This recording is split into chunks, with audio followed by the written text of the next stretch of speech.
ይሆን አበክረን እንስራ። ኢትዮጵያ አትጠራጠሩ ደሃ ናት።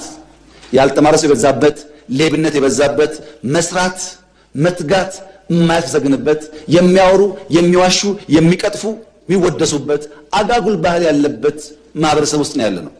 መስራት መስራት መስራትና በትውልድ በታሪክ ፍርድ ውስጥ የተሻለ ስፍራ ለመያዝ መወሰን ከእያንዳንዱ ይጠበቃል። ለዚህ ተቃዋሚ መሆን አያስፈልግም፣ ሴት መሆን አያስፈልግም፣ ወንድ መሆን አያስፈልግም። ለተነሱ ጥያቄዎች መጠነኛ ማብራሪያ ለመስጠት እሞክራለሁ።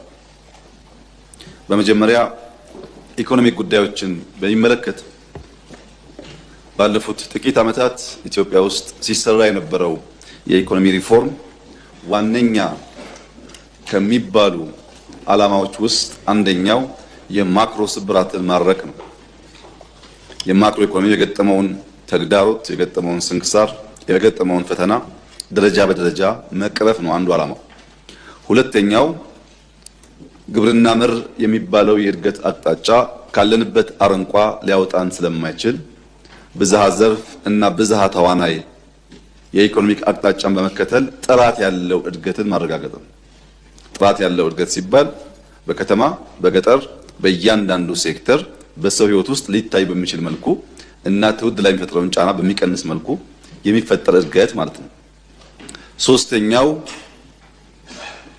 ኢትዮጵያ ላለፉት 15 ዓመታት ፕሮጀክቶች በሚል ሰበብ ጤነኛ ያልሆነ የብድር ስርዓት ወይም ኮመርሻል ሎን ከአንዳንድ ሀገራት በመበደር ለዚያ ብድር ለመጣበት ዓላማ በትክክል ሳይውል ብድር መክፈያ ጊዜው ደርሶ ኢትዮጵያ ብድር መበደር የማትችል ሀገር የሚል ታርጋ ያሰጣትን የዕዳ ቀንበር ቀሊል ማድረግ ነው። እነዚህንና መሰል ዓላማዎች አንግበው የተነሳው የኛ የኢኮኖሚክ ሪፎርም እውነት ለመናገር ተቃዋሚ ደጋፊ ሳይባል እውነት ለመናገር በኢትዮጵያ ታሪክ አመርቂ የሚባል የኢኮኖሚ ውጤት የመጣበት ዘመን ነው።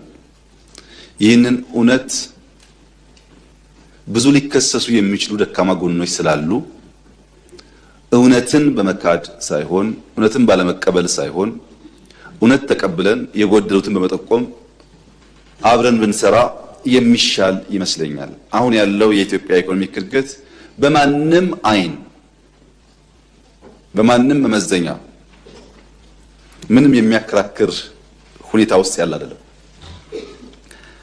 የኛን የማክሮ ሪፎርም ለመገምገም የሚያስቡ ሰዎች ዛሬ ባስገኘነው ውጤት ሳይሆን ነገ በምናልመው በምናስበው የኢትዮጵያ የኢኮኖሚክ ደረጃ አንጻርም መገምገም ጠቃሚ ይሆናል። የኛ መነሻ ከ1950 አካባቢ ጀምሮ ከሁለተኛው የዓለም ጦርነት ማብቂያ በኋላ ልክ አሁን እኛ ሪፎርም እንደምንለው የምዕራቡ ዓለም በሰራው ጠንካራ ሪፎርም ዓለም አቀፍ የፋይናንስ ተቋማት ታግዞ ለ50 ዓመታት ከፍተኛ እድገት ያሳየበት ላለፉት 25 ዓመታት መጠነኛ የእድገት መቀዛቀዝ ቢኖርም እድገት ሳይቋረጥ የቀጠለበት ከሞላ ጎደል ያለፈው 75 ዓመታት የምዕራቡ ዓለም በሰራው ሪፎርም በሰራው ስራ በዓለም ደረጃ ከፍተኛውን የእድገት ደረጃ ያሳየበት ዘመን ነበር። ያ ዘመን አሁን እየቆመ ያለ ይመስላል። ሁለተኛው ትሬንድ ከ2000 ከሞላ ጎደል አካባቢ ጀምሮ ከሀገራት ቅደም ተከተል ሊለያይ ይችላል። ባለፉት 25 ዓመታት ፈጣን እድገት ሲያሳይ የቆየው የኤዥያ ዓለም ነበር። እነ ቻይና እና ሲንጋፖር ቀደም ያሉ ቢሆንም እነ ህንድ እነ ማሌዥያ እነ ኢንዶኔዥያ ተከትለው አሁን ባለው ሁኔታ ጃፓን፣ ደቡብ ኮሪያን ጨምሮ ከፍተኛ እድገት ባለፉት 25 ዓመታት ኤዥያ የሚባለው የዓለም ቀጠና ሲያሳይ ቆይቷል። ቀጥሎ የመጣው የአፍሪካ ተስፋ ምንድነው? ይሄ የኤዥያ እድገትስ እስከመቼ ይቀጥላል? ልክ እንደ ምዕራቡ 75 ዓመት የሚቀጥል ከሆነ ሌላ 50 ዓመት መጠበቅ አለብን። በሚቀጥለው እድገት ውስጥ ለመቀራመት ዋና ጊዜንና የሀብት ልክ የሚወስኑ ፋክተሮች ምንድናቸው? እነሱን ለይተን ትውልድ ላይ ካልሰራን በቀር የዛሬው ደህንነት የትናንትናው ዕዳ እኛ ላይ ሳያበቃ ወደ ልጆቻችን ሊሸጋገር ይችላል። ይሄ እንዳይሆን የኛ ሪፎርም በሚቀጥሉት ዓመታት እድገት ማስመዝገብ ብቻ ሳይሆን አፍሪካ ውስጥም ቀጣይ ተስፋ እንዳለ የሚያመላክት መሆን አለበት የሚል መነሻ ይዞ ስራ ነበር። በዓለም አቀፍ ግመታ በ2050 የዛሬ 25 ዓመት ገደማ የዓለም ሕዝብ 9.8 ቢሊዮን ይደርሳል ተብሎ ይገመታል። ከሞላ ጎደል 10 ቢሊዮን ማለት ነው። ከዚህ ውስጥ 2.5 ቢሊዮን ሕዝብ የአፍሪካ ሕዝብ ነው። በዓለም ውስጥ ካሉ 4 ሰዎች አንዱ አፍሪካዊ ነው ማለት ነው። የሕዝብ ቁጥር በስርዓት ከተመራ በስርዓት ከተገራ ለኢኮኖሚክ እድገት አይተኬ ሚና አለው። ቁጥር ብቻ ግን አይደለም። በ2035 የዛሬ 10 ዓመት ገደማ አፍሪካ ተጨማሪ 450 ሚሊዮን ሰዎች፣ ወጣቶች፣ ለስራ ዝግጁ የሆኑ ኃይሎች ወደ ዓለም የሥራ ገበያ ትቀላቀላለች። አሁን ካለው ጋር ሲደመር 1.1 ቢሊዮን የሚጠጋ ወጣት አፍሪካዊ ማልማት መስራት የሚችል ይሆናል። በአንዳንዶች ግምት ከዛሬ 10 ዓመት ጀምሮ ያለው የአፍሪካ ወርኪንግ ፎርስ ዓለም ላይ ያለው ወርኪንግ ፎርስ ተደምሮ ሊተካከል ይችላል ይላሉ። ምክንያቱም የአፍሪካ ፖፑሌሽን መብዛቱ ብቻ ሳይሆን አብዛኛው ወጣት ከመሆኑ የተነሳ ወጣት ጉልበት ስላለው የመፍጠር አቅም ስላለው ዓለም ለስራ ከሚፈልጋቸው ሰዎች ከሞላ ጎደል 50% ከዛሬ 10 ዓመት ገደማ ጀምሮ የሚገኘው አፍሪካ ውስጥ ነው። ይህንን እንቁ ኦፖርቹኒቲ በወጉ ተረድቶ የሚፈጠረውና የተፈጠረው ወጣት ለነገ ውድድር ማዘጋጀት ያስፈልጋል። ከዚህ አንጻር የኛ ሪፎርም ምን ያክል ትውልድ ላይ አበክሮ እንደሰራ ለማየት አንደኛው መገለጫ ቴክኖሎጂ ነው። ከአምስቱ ብዝሃ ዘርፎች የእድገት ምሰሶዎች አንደኛው ቴክኖሎጂ የሆነበት ዋናው ምክንያት ያለመመድ ዛሬ ውጤቱን በበቂ ደረጃ ባናይም ለትውልድ ነገ ካለው ፋይዳ አንጻር ከዚህ አንጻር ኤአይ መውሰድ ይቻላል። ሁላችሁም እንደምታስታውሱት የዛሬ 5-6 ዓመት ገደማ ኢትዮጵያ የኤአይ ኢንስቲትዩት ስታቋቁም አንድም አፍሪካ ሀገር በተቋም ደረጃ ኤአይ የፈጠረ አልነበረም። በሌላውም ዓለም ቢሆን በፕራይቬት ሴክተር ከሚነገረው ውጭ የመንግስታት ዋነኛ አጀንዳ አልነበረም። አሁን እንደሚነገረው አይደለም። ከዚህ ቀደም እንዳነሳሁት ምናልባት ከጥቂት ወራት 6-7 ወራት በኋላ የሚደርሰው ዩኒቨርሲቲ የኤአይ ዩኒቨርሲቲ ከዓለም ሁለተኛው ነው። በዓለም ላይ እስካሁን አንድ ብቻ ነው ኤአይ ዩኒቨርሲቲ ያለው። ባለፉት ዓመት ተኩል ገደማ ጀምሮ የግንባታ ስራው ሲሰራ ቆይቶ በመጠናቀቅ ላይ ያለን ዩኒቨርሲቲው በሚቀጥሉ 6-7 ማለት ማክሲማም 1 ዓመት ውስጥ ስራ ይጀምራል። ይሄ ዝግጅት የሚደረገው ልክ ኢትዮጵያን ኤርላይንስ አባቶቻችን በጊዜው በልኩ መስርተው ዛሬ ከአፍሪካ አንደኛ እንደሆነው ልክ የኢትዮጵያን ኤርፎርስ አባቶቻችን በጊዜው በልኩ መስርተውት ዛሬ በአፍሪካ ውስጥ ቀዳሚ ኤርፎርስ ከሚባሉት አንዱ እንደሆነ ሁሉ ነገም የኛ የኤአይ ዩኒቨርሲቲና ተቋም በአፍሪካ ውስጥ ስመጥር መሆን እንዲችል የተስተካከለ መሰረት ይዞ እንዲነሳ በሪፎርም ውስጥ አንደኛ ቁልፍ ጉዳይ አድርገን ስንሰራ ቆይተናል። ብዙ ውጤት አግኝተንበታል። ከዚህ በላይ ደግሞ ለልጆቻችን ውጤታማ ዘመን ይፈጥርላቸዋል። ሁለተኛው በእናንተም ጥያቄ እንደተነሳው ማተኮር ያለብን ዩኒቨርሲቲ ላይ አይደለም። ማተኮር ያለብን ኤርሊ ቻይልድ ኤጁኬሽን ላይ ነው። ታዳጊዎች ላይ አበክረን ብንሰራ የዛሬ 20-25 ዓመት ሊወዳደር የሚችል ትውልድ ይፈጠራል። አሁን የምናደርገው ኢንቨስትመንት ሮንግ ቦታ ነው። እናስተካክል ብለን ባለፉት 5-6 ዓመታት ክቡራትና ክቡራን ከ34,000 በላይ መዋለ ሕፃናት ወይም ኪንደርጋርተን ገንብተናል። 34,000 በቁጥር። ዛሬ ኢትዮጵያ ውስጥ ከ4 ሚሊዮን በላይ ሕፃናት በየሰፈራቸው በመዋለ ሕፃናት ይማራሉ። የኢትዮጵያ ተስፋ እነሱ ናቸው። ከጠዋት ከጅምሩ ከመሰረቱ ያስተማርናቸው ያዘጋጀናቸው ልጆች በነገው ዓለም ውስጥ ሊወዳደሩ የሚችሉ ስለሚሆኑ ከዚሁ ጋር የሚያያዘው የስኪል ዴቨሎፕመንት ነው። ለምሳሌ 5 ሚሊዮን ኮደርስ የሚለው ኢኒሼቲቭ አሁን 3 ሚሊዮን ገደማ ደርሷል። እንዴት የተከበረ ምክር ቤት የሚያየው 3 ሚሊዮን ኮደርስ ኢትዮጵያ ኢኒሼቲቭ ጀምራ ማዘጋጀቷ የብዙ የአፍሪካ ሀገር ፖፑሌሽን ማለት ነው። በዚህ ዓመት ምናልባት በሚቀጥለው ዓመት 5 ሚሊዮን ከደረስን በጣም ትልቅ ፖፑሌሽን ቴክኖሎጂ የሚጠቀም የተወሰነ አፕሊኬሽን የሚሰራ ፈጠርን ማለት ነው።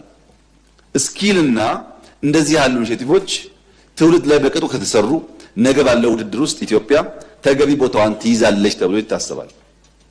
ሶስተኛው ክሪቲካል ነገር የተከበረው ምክር ቤት እንዲገነዘብ የምፈልገው በ2050 አብዛኛው አፍሪካዊ አብዛኛው የዓለም ሕዝብ የተቀረው እንኳን ገስግሷል የቀረነው እኛንን ከተሜ ይሆናል። ከተሜነት ይስፋፋል። ይህ አይቀሬ ጉዳይ ነው። በኢትዮጵያ በከተሜነት ግንባታ በኮሪደር ልማት እየመጣ ያለው ለውጥ የማይታየው አንድ ዜጋ ካለ ያሳዝናል። አዲስ አበባ ብቻ አይደለም፣ በመላ ሀገሪቱ እንቅስቃሴው አለ። ስንጀምር ምናል ሃምብል ቢግኒንግ ነው። ከቢሮ እንጀምራለን፣ ከግቢ እንጀምራለን፣ ከአዲስ አበባ እያል እናሰፋለን ብለናል። በገባነው ቃል መሰረት ከቢሮ የጀመርነው ስራ አሁን ብዙ ከተሞችን ነክቷል። ለምን? በየከተማው በእቅድ በፕላን የሚመራ የሚሰራ የሚኖርበት ከባቢ ካልፈጠርን በቀር ወደ አንድ ከተማ ሁሉም ሰው ከመጣ ሲጀመርም በቂ ፕላን በቂ ኢንፍራስትራክቸር ስላልነበረው በእንቅርት ላይ ጆሮ ደግፍ እንዲሉ ችግሩን እያባባሰው ስለሚሄድ ትልቅ ፖፑሌሽን ያለው ሀገር ስለሆነ በርከት ያሉ ከተሞች መፍጠር ከተሜነት እየተፈጠረ ሲሄድ በከተማ ውስጥ ጤናማ ህይወት መኖር የሚችሉ ካባቢያቸውን የሚወዱ በሰላም ወጥተው የሚገቡ በቂ ሰርቪስ የሚያገኙ ዜጎች ይበራከታሉ ማለት ነው። አራተኛው ክሪቲካል ጉዳይ በምዕራቡም በኋላ በኤዥያውም እድገት አንዱ ዓለም ሊማርበት የሚገባው ችግር የተፈጠረው እድገት ኢንቫይሮንመንትን እየበከለ እየጎዳ የመጣ እድገት ነው። በአንድ በኩል እድገት አለ፣ በሌላ በኩል ደግሞ ልጆቻችን ዋጋ ያስከፍላል። ለምሳሌ አሁን እያደጉ ካሉ ሀገራት አንዳንዶቹ ከጂዲፒያቸው ከ9% ያላነሰ በዚሁ ክላይሜት በተፈጠረ ችግር ምክንያት የሚጎዱ አሉ። አንዳንድ አውሮፕላን ማንሳት የማይችሉ መንቀሳቀስ የማይችሉ ከተሞች አሉ ኤዥያ ውስጥ። ፖሉሽን በሩቅ የምንጠብቀው ሳይሆን በቅርበት ኢኮኖሚያቸውን እንቅስቃሴያቸውን እየገታ ያሉ ሀገራት አሉ። ያ ችግር በእኛ ልጆች እንዳይደገም ከኢንቫይሮንመንት ጋር ኮኤግዚስት ማድረግ እንድንችል እየጠፋ ያለውን ግሪነሪ በግሪን ሌጋሲ እየተበላሸ ያለውን ሪቨር በሪቨር ሳይድ እየቀየር እድገቱ ተፈጥሮን ሳያበላሽ መፈጠር አለበት። ያ ከሆነ ነው አስተማማኝ እድገት ሊሆን የሚችለው በሚል ነው የሪፎርም ስራ የነበረው። በኤአይ እና ቴክኖሎጂ ያመጣነው ውጤት ማንም ሰው ሊያየው ሊዳስሰው ይችላል። በኤርሊ ቻይልድሁድ ኤጁኬሽን ያመጣነው ውጤት ማንም ሰው ስትሰማሩም በየአካባቢያችሁ ማየት ትችላላችሁ። በግሪን ሌጋሲ ያመጣነው ውጤት የሚጨበጥ የሚታይ ዓለም እውቅና የሰጠው ነው። ከተሜነት ላይም እንዲሁ። ይህ ሁሉ ስራ ሲደመር የሚያሳየው የኛ መንግስት የትናንትናን ዕዳ ለመቀነስ ብቻ ሳይሆን ዛሬ እድገት ለማረጋገጥ ብቻ ሳይሆን ልጆቻችን ነገ ቀና ብለው ከስደት ተቆጥበው በሀገራቸው በኩራት መኖር የሚችሉ ዜጎች የማፍራት ትልምና ፍላጎት በእውቀትና በእቅድ ገብቶን እየሰራን እንዳለን ያመላክታል። በእውቀት ውጤቱን በጋራ የምናየው ቢሆንም ከዚህ አንጻር ባለፈው ዓመት በ2025 በዓለም ላይ 10 ፈጣን እድገት የተመዘገበባቸው ሀገራት መካከል 5ቱ አፍሪካ ውስጥ ናቸው። ከ10ሩ ፈጣን አዳጊ ሀገራት 5ቱ አፍሪካውያን ናቸው። ይህም የሚያሳየው ምንም እንኳን ቁጥሩ መበራከት ቢኖርበትም ባለፈው ዓመት 5 በዚህኛው 6 እያልን እየሰፋን ከሄድን ለሚቀጥሉት 25 ዓመታት 30 ዓመታት 40 ዓመታት ይሁነኝ ብለን ከሰራን አሁን ወደ ኤዥያ ያጋደለው እድገትና ብልጽግና ወደ አፍሪካ ለመምጣት ሰፊ እድል እንዳለው ያሳያል። ምን ከሆነ ገብቶን አውቀን አስበንበት ልጆቻችን ላይ ከሰራን የምንሰራው ስራ ሁሉ ዛሬውን ውጤት የሚታይበት አይደለም። ኢትዮጵያ ቦታዋ የት ነው ከተባለ ነዳጅ ከማያመርቱ ሀገራት ከነዚያ 10 ሀገራት ከቀዳሚዎቹ አንዷ ናት። 9.2% ነው አምና እድገት የተመዘገበው። ይሄ የኛ ዳታ አይደለም፣ የአይኤምኤፍ የወርልድ ባንክ ዳታ ነው። አምና የተመዘገበው እድገት ብቻ ሳይሆን ዘንድሮ በ2026 እንደ አይኤምኤፍ ፕሬዲክሽን ከሆነ አፍሪካ በሞደርን ሂስትሪ ለመጀመሪያ ጊዜ ከኤዥያ የላቀ እድገት በአፍሪካ ሊመዘገብ እንደሚችል አይኤምኤፍ ተንብዮአል። በጂዲፒ ያለው ግሮዝ የአፍሪካ በ2026 ከኤዥያ ካለው እድገት በታሪክ ለመጀመሪያ ጊዜ የተሻለ እንደሚሆን ገምቷል። ይህ አጠቃላይ ጂዲፒ ሳይዙን ሳይሆን ካለው ሳይዝ ያለው እድገት ማለት ነው። ሳይዙ ረጅም ጊዜ ይፈልጋል እዛ ለመድረስ። የኢትዮጵያን ብንወስድ በዚህ ዓመት የነበረን እቅድ እና ለፓርላማው ያስገባነው 9.2% እድገት እናመጣለን ብለን ነበር። ነገር ግን በስድስት ወር ያመጣነው ውጤት ገምግመን ከዚያ በላይ ማድረግ ስለምንችል ወደ 10.2 እናሻሽለው ነው ያልነው። ኦሪጂናል እቅዳችን 10 አልነበረም። አይኤምኤፍ ምን አለ? የኛ ኦሪጂናል እቅድ 9.2 ነው። አይኤምኤፍ የኢትዮጵያ እድገት የ2026 9.3% ይሆናል ብሎ ተንብዮአል። ኦሪጂናል ካቀድነው በ0.1% የተሻለ ማለት ነው። አሁን ካሰብነው 10.2 ደግሞ ከ1% በታች በእኛና በአይኤምኤፍ መካከል የትንበያ ልዩነት አለ። የተከበረው ምክር ቤት ላለፉት 20-30 ዓመታት ኢትዮጵያ አድጋለው ብላ ያስቀመጠቻቸውን ትንበያና የአይኤምኤፍን የ20 ዓመታት ከኢትዮጵያ እድገት ትንበያ ጋር ያለውን ልዩነት መለስ ብሎ ማየት ይችላል። ሚኒመም 2% ዲፈረንስ ነበር። ሚኒመም አንድም ጊዜ ከ1% ያነሰ ትንበያ በእኛና በአይኤምኤፍ መካከል በታሪክ ውስጥ ኖሮ አያውቅም። ሁሌም 2 እና ከዛ በላይ በትንበያ ዲፈረንሶች ነበሩ። ዘንድሮ ግን ከ1% በታች ነው በትንበያ እንኳን የምንለያየው። ይሄ ብቻ አይደለም። በቅርቡ በነበረው የቦርድ ግምገማ በኢትዮጵያ የተካሄደው ሪፎርም ከሚጠበቀው የላቀ ውጤት ያስገኘ ይበል ይጠንክር የሚባል ብሎ በይፋ ሪፖርት አውጥቷል። ይሄም በየዌብሳይቱ የሚገኝ ስለሆነ የተከበረው ምክር ቤት ማየት ይችላል። የጋራ ሪፖርታችንን ሪፎርሙ ያጠነጠነበት ያተኮረበት ዋናው ኤሪያ አንደኛ ናሽናል ባንክ በመንግስት ብቻ ሳይሆን በፋይናንሻል ሴክተር ብቻ ሳይሆን በሌሎች ፓርትነሮችና ኢትዮጵያ ውስጥ ኢንቨስት ማድረግ የሚፈልጉ ኃይሎች የሚታመን ነፃ ጠንካራ ተቋም እናድርገው የሚል የሪፎርሙ አንዱ እምብርት ነው። ሁለተኛ የፋይናንሻል ሴክተር አጠቃላይ በኢኮኖሚ ያላቸው ሚና አነስተኛ ስለሆነ በጥቂት ሰዎች ዙሪያ የሚሽከረከር ስለሆነ ፋይናንሻል ዲፕሪንግ ለማረጋገጥ ቴክኖሎጂ የሚጠቀሙ አሰራራቸው የዘመነ የፋይናንሻል ሴክተሩ ሰፋ ያለን ኤሪያ የሚሸፍን ፋይናንሻል ኢንክሉዥን የሚያረጋግጥ እናድርገው ነው።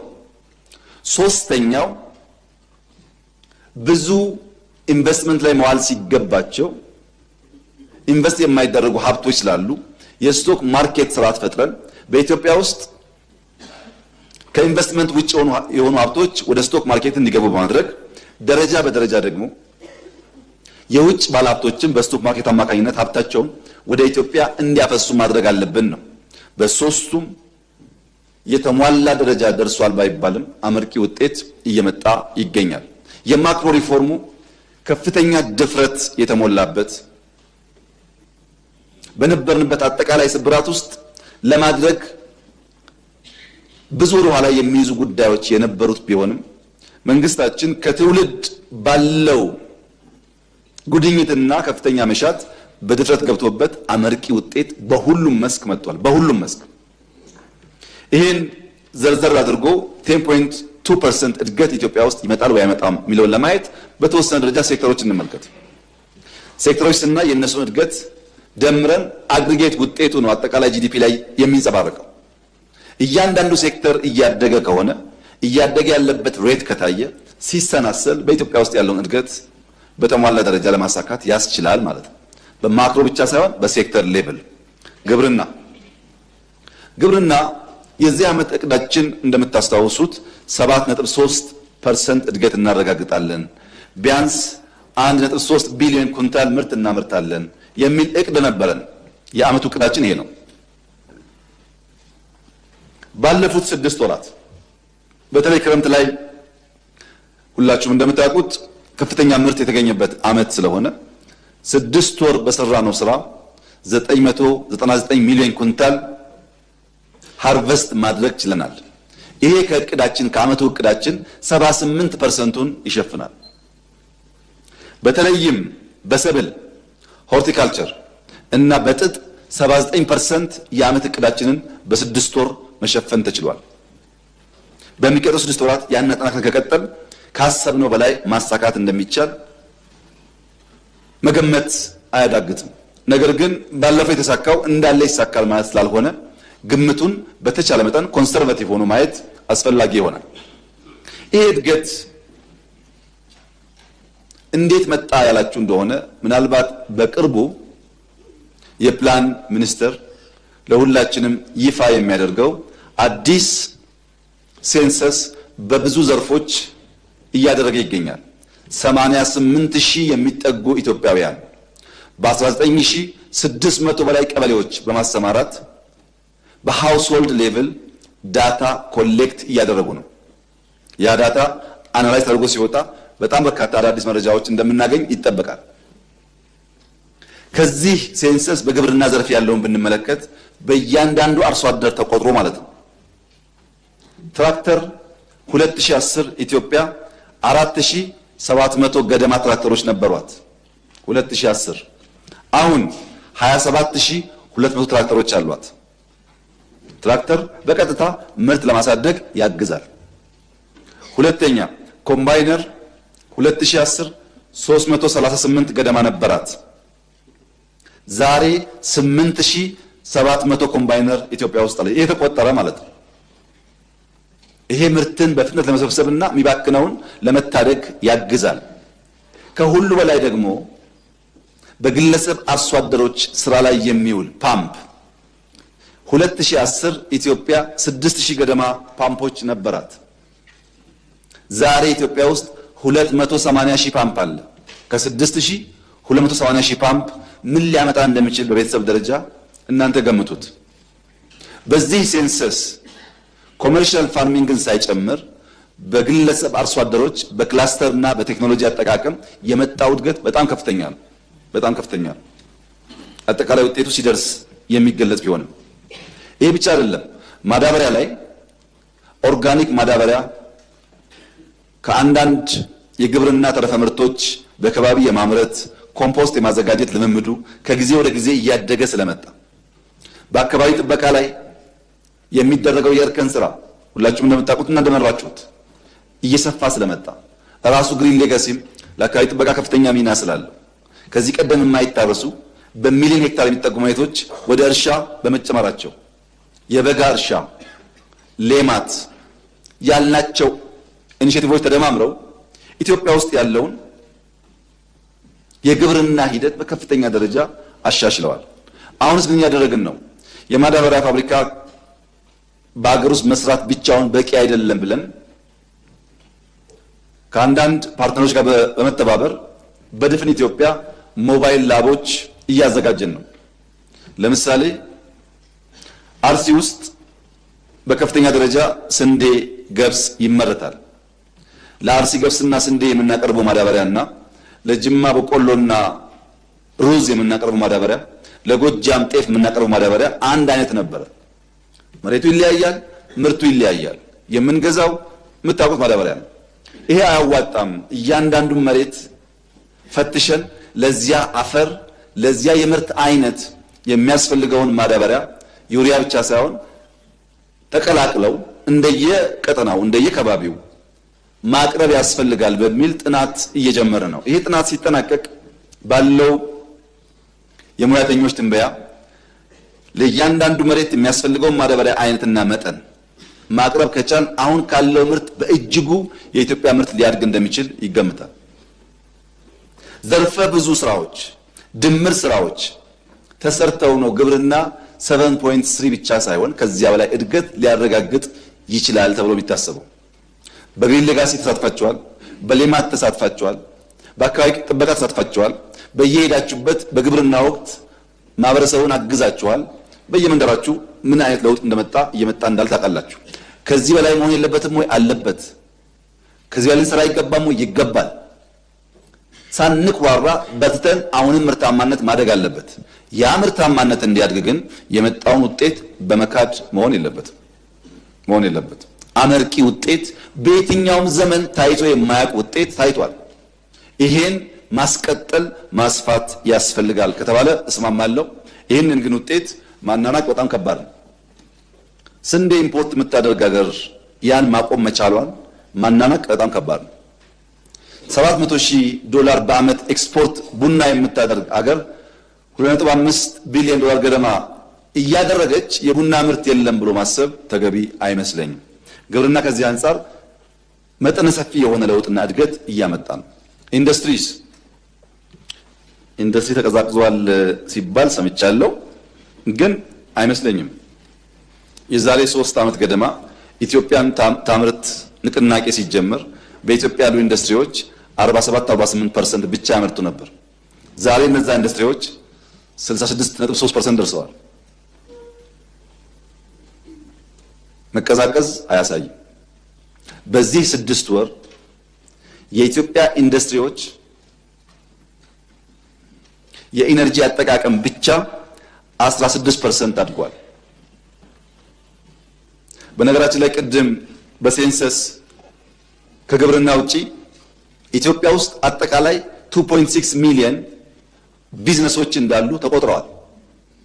ለገቢ ሀብታችን ለማወቅም ስለሚያግዘን ከነዚያ 2.6 ሚሊዮን ቢዝነስ ውስጥ 17% ወይም 413,000 አምራች ኢንዱስትሪ ነው። 413,000 በዚህ ደረጃ በቁጥር የምናቅ ነበር ወይ ከዚህ ቀደም ያላችሁ እንደሆነ ያው ስለምታውቁት መናገር አያስፈልግም። መጀመሪያ ማወቅ፣ ጠንካራ ደካማ ጎኑን መለየት፣ ደካማ ጎኑን መደገፍ፣ ውጤታማ ማድረግ። ብድርም መሬት አቅርቦትም ቴክኖሎጂም ለውጥ አለው። ከሁሉ በላይ ግን ታስታውሱ ከሆነ በገፍ በስመ ኢንቨስተር 10,000 እና 5,000 ብር ያለውን ሰው መሰብሰብ ዋጋ የለውም።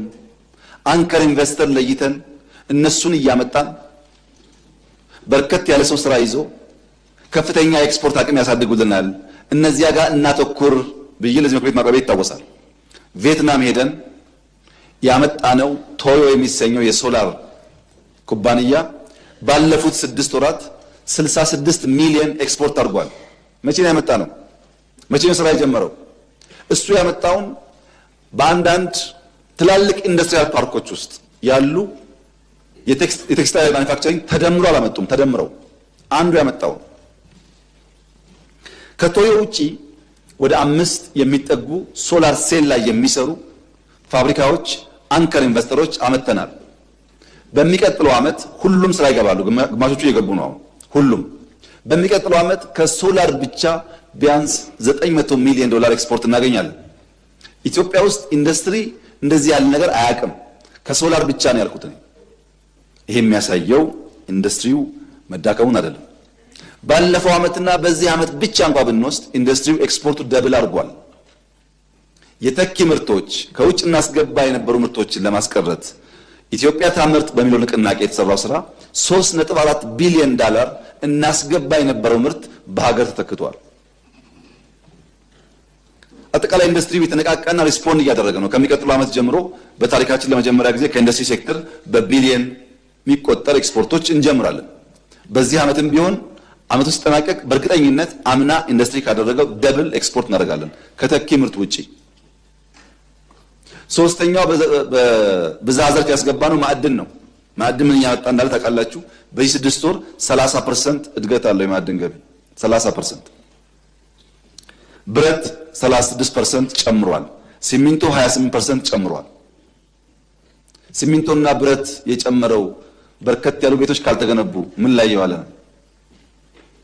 ኢትዮጵያ ውስጥ አሁን የቤት ግንባታ ከድሮ ያነሰ ነው ይባላል። ረግፍ ነው፣ ግድ የለም ተው። አይበቃም እንፍጠን፣ ቤት በጣም ችግር ነው ከተባለ እውነት ነው። ግን በገጠርና በከተማ እየተገነባ ያለው ቤት ተቀዛቅዟል የሚያስብል አይደለም። በቂ ነው ወይ? አይደለም። እሱ ስራ ይፈልጋል። እውነትን እየካድን ሳይሆን የጎደለን ነቅሰን እያወጣን ቢሆን ስለሚሻል ማነሳው። ሰርቪስ እንመልከት። ሌላው ሴክተር በለውጡ ጊዜ የኢትዮጵያ አየር መንገድ 7 ማክሲመም 8 ሚሊዮን ሰው በአመት ያጓጉዝ ነበር። ማክሲመም ነው 8 ሚሊዮን። ባለፉት 6 ወራት 10.7 ሚሊዮን ሰው አጓጉዟል። 6 ወር 10.7 ዓመት 8 ሚሊዮን የሚታይ ቁጥር ነው። በዚህ ዓመት ቢያንስ 22 ሚሊዮን እንደርሳለን። 22 ሚሊዮን ከደረስን ስንጀምር ከነበረው ኦልሞስት 3 እጥፍ ገደማ ባይደርስም ከ2 እጥፍ በላይ ማለት ነው። የአየር ቁጥሩ ኤርፖርት ቁጥሩ እንደተጠበቀ ሆኖ የሆሳና ኤርፖርት ተነስቷል። ተደጋጋሚ ጥያቄ ነው። ከአየር መንገድ ጋር እንመካከራለን። በቀጥታ የሚመልሰው ጉዳይ ስላልሆነ ለማዕከላዊ ክልል ግን ኤርፖርት አያስፈልግም የሚል እምነት መንግስት የለውም። በርከት ያሉት እየሰራን ያለ ነው። የሆሳናም መቼ የሚለውን ባላቅም መታየቱ አይቀርም። ኢቲ በቁጥር በመዳረሻ በትርፍ በሚያጓጉዘው ሰው ጨምሯል። ዲጂታልስ ሞባይልን ብንወስድ ሞባይል የለውጡ ጊዜ 37 ሚሊዮን ሰው ሞባይል ይጠቀም ነበረ። 4G አይደለም ሞባይል። ዛሬስ ኢትዮ ቴሌኮም ብቻ 87 ሚሊዮን፣ ሳፋሪኮም ከ10 በላይ በድምሩ 97 ሚሊዮን ሰው በላይ ሞባይል ይጠቀማል። 60 ሚሊዮን ጭማሪ አይደለም ማለት ነው። 60 ሚሊዮን ትልቅ ጭማሪ ነው። በቂ ነው አይደለም። እያንዳንዱ ኢትዮጵያዊ 100% ማድረስ አለብን። ለውጡና እድገቱ ግን የሚጨበጥ የሚታይ ስለሆነ እኔ ስንቀሳቀስ በየክልሉ ከሚገርመኝ ነገር አንዱ ትልቅ ትንሽ የሚይዘው ስልክ ነው። ስልክ ብቻ ግን አይደለም። 5G አሁን ኢትዮጵያ ውስጥ 28 ከተሞች 5G ገብቶላቸዋል። 3 ገደማ ኮሚሽን የተደረጉ ነው። በቅርቡ 30 ከተሞች ይደርሳል። 4G ግን 1070 ከተማ ኢትዮጵያ ውስጥ 4G ገብቶለታል። 1070 ከተማ ምን ማለት ነው? 4G ማለት ዳታ ነው። በዚህ አማካኝነት ብዙ የንግድ የመማማር ስርዓት ትውልድ እንዲያገኝ እድል ያመቻቻል። በፋይናንሻል ሴክተር ሞባይል መኒ መቼ የጀመርነው? 3 ዓመታችን። ዛሬ 58 ሚሊዮን ኢትዮጵያውያን በሞባይል መኒ ይጠቀማሉ። በ3 ዓመት ውስጥ የፋይናንሻል ትራንዛክሽን ከ3 ዓመት በፊት ከሞላ ጎደል በካሽ ነበረ። ከሞላ ጎደል ሞባይል መኒ ከጀመርን በኋላ ባለፉት 3 ዓመታት በተሰራው ስራ አሁን የቨርቹዋል ትራንዛክሽን ከካሽ በልጧል። በ3 ዓመት ውስጥ ኢትዮጵያ ከካሽ ወደ ሞባይል ዋሌት እያደገች ያለችበት ሂደት ሊፕፍሮግ ነው፣ ዝላይ ነው። ይሄ የፖሊሲ ውጤት ነው። ዲጂታል ፔመንት ባለፉት 6 ወራት 60% ጨምሯል። 60% ከአምናው እንኳን ቁጠባ 15% ጨምሯል። ለፋይናንሻል ኢንክሉዥን ቅድም የተነሳው የብድር በሞባይል መኒ ብቻ 11% ደርሷል። ምን ማለት ነው? ሰዎች በሞባይላቸው ትናንሽ ገንዘብ መበደር እና ስራ መስራት እንዲችሉ። በስታርታፕ ያለው እንቅስቃሴ በየተቋማት ታውቃላችሁ። ህንፃ ገንብተን ልጆች ሰብስበን ስራቸውን እንዲያሳዩ እጃቸው እንዲፍታታ የሚደረገውን ጥረት በፋይናንሻል ኢንክሉዥን የሚዳረሰው ብድር በበቂ ደረጃ ገጠሩን ያማከለና የሰፋ ነው ወይ ያላችሁ እንደሆነ ገና ብዙ ይቀረናል። ከዚህ አንፃር ጥያቄው ትክክል ነው። ለውጥ የለም አይደለም። በሞባይል መኒ ብቻ 11% አድጓል። ነገር ግን ከዚያ በላይ መስፋት አለበት። ፋይናንሻሊ ዲፕኒንግ ካላስፋፋን በቀር ፋይናንሻል ኢንክሉዥን ካላረጋገጠን በቀር የምናስበውን ብልጽግና በሁሉም ጫፍ ለማምጣት እንቸገራለን። ውጤቱ ግን አመርቂ ነው። ቱሪዝም መቼም በዘንድሮ ገና፣ እሬቻ፣ መስቀል፣ ጥምቀት ያላየነው አይነት ሰው ያለ አይመስለኝም። በርከት ያለ ዲያስፖራ በርከት ያለ ውጭ ዜጋን ጨምሮ የቱሪስት ፍሰቱ ጨምሯል። ሳሚት ኢንተርናሽናል ሰሚቶች የዚህ 6 ወር ከሞላ ጎደል አምና ዓመቱ ሙሉ ካደረግነው ጋር ይቀራረባል። ኦልሞስት በየሳምንቱ ኢንተርናሽናል ሰሚት አለ ኢትዮጵያ ውስጥ። ይሄ ሲደመር በሴክተሮች ያመጣናቸው ውጤቶች በማክሮ ከተገኘው ውጤት ጋር ተተናስሎ በዚህ ዓመት 10.2% እድገት እናመጣለን። ኮንሰርቫቲቭ ሆነን ነው። የሚቀጥለው 6 ወር ልክ እንደባለፈው 6 ወር ሳንዘናጋ ቀን ከሌት ከሰራን ውጤቱ ከዛም የላቀ ሊሆን ይችላል። ግን ትንበያ 100% እርግጠኛ መሆን ስለማይቻል ሪስኮች አስፍቶ ኮንሰርቫቲቭ ሆኖ ሚኒመም 10% እድገት ለማምጣት ይቻላል የሚል ሐሳብ ነው ያለው። የዓመት እቅዳችን 9.2 ነው። የ6 ወር አፈጻጸማችን ግን ወደዚህ ለጠጥ አድርጎ ለማቀድ የሚያስችል አስቻይ ሁኔታ እንዳለ በመገንዘብ ነው። ገቢና ወጪያችንን እንመልከት። አንዱ መታየት ያለበት እሱ ነው። በዚህ ዓመት ገቢ አሻሽለን 1.2 ትሪሊየን መድረስ አለብን የሚል እቅድ አቅርበንላችኋል። 1.2 ትሪሊየን የዓመቱ እቅዳችን ነው። በ6 ወር የፈጸምነው 709 ቢሊየን ነው። ያለፉት 25 ቀናት 85 ቢሊየን ሰብስበናል። ይሄን 5 ቀን ጨምሮ የ7 ወሩ 810-15 ቢሊየን ገደማ ይገመታል። የ7 ወሩ 800 ፕላስ ቢሊየን ከሆነ 1.2 ማለታችን ያንሳል። ትንሽ እንጨምር፣ እናስፋ፣ ቢዝነስ እየለየን ነው ብለን በፌደራል 1.5 እናድርስ። በጣም አምቢሺየስ የሆነ እቅድ ነው። ከ1.2 1.5 በጣም ከባድ ነገር ነው እንደምታውቁት። ግን ያው ፑሽ ማለት ስለሚያስፈልግ በክልሎች ቢያንስ 1 ትሪሊየን ይሰብሰብ፣ ሲደመር 2.5 ትሪሊየን ከደረስን ከጂዲፒያችን 9% ገደማ እንደርሳለን። ባለፈው ታስታውሳላችሁ 7 አካባቢንም ብያለው እመታ ያመጣል ማለት ነው። ከሰብሳራስ ገና ነው 15% በላይ ስለሆነ ይቀራል ገና አሁን ገቢ። ይሄ በመጣ ያላችሁ እንደሆነ ቅድም እንዳነሳሁት 2.6 ሚሊዮን ቢዝነስ አክሮስ ዘ ካንትሪ በቤት ለቤት ተቆጥሯል። ከዚህ ውስጥ 400 ምናምን ሺህ ገደማ ኢንዱስትሪዎች ተለይተዋል። ማኒፋክቸሪንግ ከዚህ ቀደም የነበረውን የታክስ ስወራ ለመከላከል ያግዛል። አውቶሜሽን ላይ የተሰራው ስራ፣ ቤዝ ማስፋት ላይ የተሰራው ስራ፣ ይሄ ተደማምሮ ገቢያችን በምናስበው ልክ እያደገ ከመጣ በገቢና ወጪ መካከል ያለውን ክፍተት ደፍሲት እየሞላ ይሄዳል ማለት ነው። ገቢያችን ከእቅዳችን በላይ ከሆነ በእያንዳንዱ ሴክተር ያለው ውጤት ከእቅዳችን በላይ ከሆነ ያ ደግሞ የመጣው በወጪ ብዛት ነው እንዳይባል ወጭ ላለፉት 6 ወራት አቅደን የነበረው 801 ቢሊዮን ብር ነው እቅዳችን። ያወጣነው 48.5% ገደማ ነው። 100% አላወጣንም። ገቢ ግን ካቀድነው የላቀ አስገብተናል። በወጪ ኃይል አይደለም ያ ገቢ የመጣው ማለት ነው። ወጪ ላይ አሁን ተጨማሪ ስራ የሚያስፈልገን ቢሆን ዴፊሲት እንዴት ሞላን ነው ሌላው ጥያቄ። ናሽናል ባንክ ቅድም ባልኩት መሰረት ኢንዲፔንደንት ሆኖ በፋይናንስ ህግ መመራት ይጀምር ብለን አምና ከናሽናል ባንክ ሳንበደር አመቱ እንደጨረስ ነው። በዚህ አመትም ዴፊሲት የተሞላው ከልማት አጋሮችና በትሬጀሪ ቢል ብቻ ነው። በትሬጀሪ ቢልና ከልማት አጋሮች እየሞላ ከሄደ ዴፊሲቱን በኢንፍሌሽን ላይ ያለው ጫና ይቀንሳል ማለት ነው። ይሄ መልካም ጅማሮ መልካም ውጤት እንደሆነ ማየት ያስችላል። ከዕዳ ጋር ተያይዞ ለተነሳው ጥያቄ የተከበረው ምክር ቤት በተለይም የፋይናንስ ዘርፍ የሚከታተለው ቋሚ ኮሚቴ በዝርዝር እንደሚያውቀው ይህ ለውጥ፣ ይህ መንግስት፣ ይህ ሪፎርም ይደነቅ ከሆነ ምስጋና ይቸረው ከሆነ ክብር ይገባው ከሆነ አንዱ ክብር የሚያሰጠው ስራ ዕዳ ላይ የሰራው ስራ ነው። እኛ ስንመጣ እኮ ለኢትዮጵያ አታበድሩ፣ ብድር ወስዳ ለመክፈል የሚያስችል ብቃት የላትም፣ ቀይ ናት የሚል ስያሜ የተሰጠበት ዋናው ምክንያት ካገኘነው ሁሉ ተቋምም መንግስትም ኮመርሻሉን እየሰበሰበ ስራው አይሰራም፣ ፕሮጀክት ማስፈጸም አንችልም፣ መቋጠር አንችልም፣ ኮራፕሽን በዛው ልክ ነው። በዚያ ምክንያት ከፍተኛ ችግር ነበር። ከለውጡ በኋላ እስከ ዛሬ ድረስ ላለፉት 7+ ዓመታት $1 ኮመርሻል ሎን ኢትዮጵያ አልተበደረችም። $1። ይሄ ከፍተኛ ምስጋና የሚገባው ጠንካራ የፖሊሲ አቅጣጫ ነው።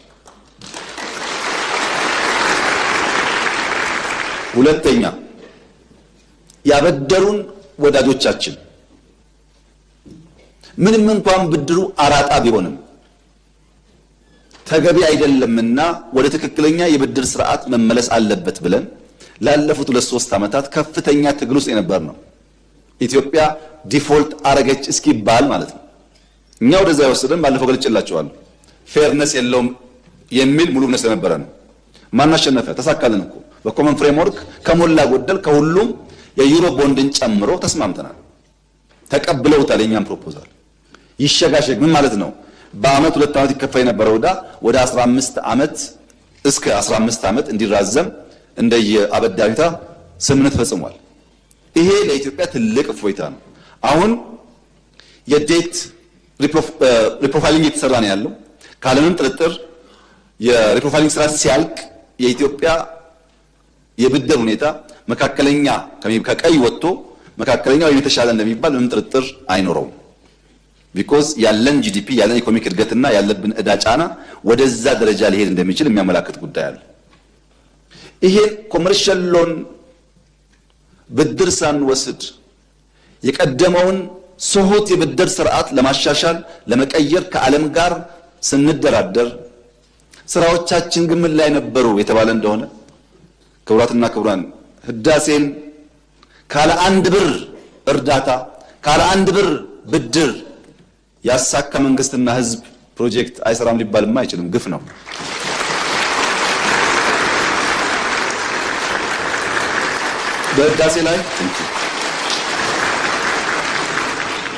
በህዳሴ ላይ 1 ብር እርዳታ 1 ብር ብድር ኢትዮጵያ አልወሰደችም።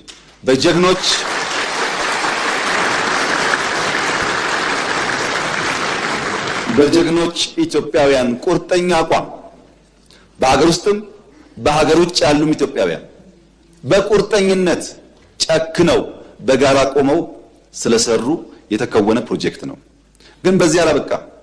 ህዳሴ ከአፍሪካ አንደኛውን ሰርተናልና ሌላ አያስፈልግም እንኳን አለች ኢትዮጵያ። በአፍሪካ 3ኛ የሆነውን ኮይሻ እየገነባን ያለ ነው። የንፋሱን ሳልጨምር በርካታ ፕሮጀክቶች ይሰራሉ። ፕሮጀክት ቆሟል፣ ሜጋ ፕሮጀክት የለም ለተባለው እውነት ነው፣ ፕሮጀክት የለም። ግን ከአፍሪካ አንደኛው ኤርፖርት ኢትዮጵያ ውስጥ ተጀምሯል።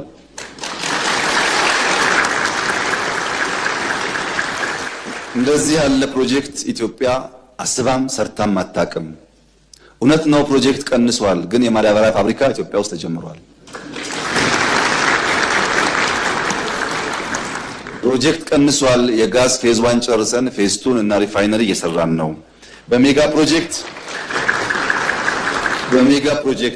በፕሮጀክት ክትትል፣ በፕሮጀክት አፈጻጸም፣ በፕሮጀክት አመራር እንኳን ኢትዮጵያ ውስጥ ድፍን አፍሪካ ገና ከኢትዮጵያ ይማራል። ድፍን አፍሪካ። ክቡራትና ክቡራን 7 ቀን ቀንና ማታ በየጥሻ ውስጥ የምንዞረው ፕሮጀክት ተጀምሮ ሳያልቅ እንዳይቆም ነው።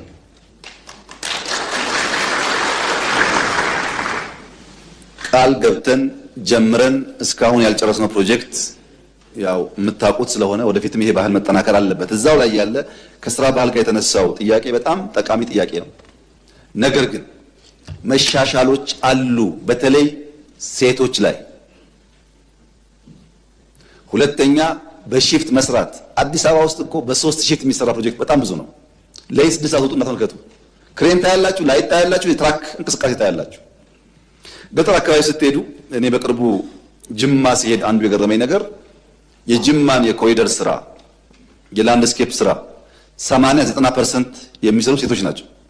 ይሰራሉ፣ ቤተሰብ ያግዛሉ። ወንዶች ብርቶች ናቸው፣ ይቅማሉ፣ ከተሰራ ይሻማሉ።